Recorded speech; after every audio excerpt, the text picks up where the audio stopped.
এরকম কাগজি লেবু তাও যদি হয় নিজের ছাদ বাগানে, তাহলে তো কোনো কথাই নেই। তো যাদের বাগানে লেবু গাছ আছে অথচ তাদের এখনো ফুল আসেনি, এই ট্রিটমেন্টটা শুধুমাত্র সে সমস্ত গাছের জন্য ওয়াটার ট্রিটমেন্ট। তো যাদের গাছে জল লাগে ১ মগ, তারা প্রথম দিন দেবে ১ মগ জল। ঠিক তার ৩ দিন পর যখন থেকে মাটিটা শুকিয়ে সাদা হয়ে গেছে, তার থেকে আরেকটু কম জল দেবে গাছে। ঠিক তার ৩ দিন পর আরও আরেকটু কম জল দেবে। তার ৩ দিন পর আরও আরেকটু কম জল দেবে। এরকম ৩-৪ বার এই প্রসেসটাকে চালাতে থাকবে। এতে কী হবে, গাছ ভয় পেয়ে যাবে এবং গাছ বাঁচার জন্য ও গাছকে ফুলে ফলে ভরিয়ে দেবে।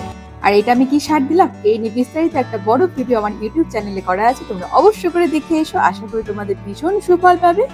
কারণ আমার এই গাছে আমি প্রচুর ফুল ফুটিয়েছি, তোমরা দেখতেই পাচ্ছ অলরেডি আমার গাছে প্রচুর ফুল চলে এসেছে। এবং একটি বড় ভিডিও যেটা দেওয়া আছে, এটা গত বছরের প্রচুর আমি লেবুও গাছে ফলিয়েছিলাম, সে ভিডিও দেওয়া আছে।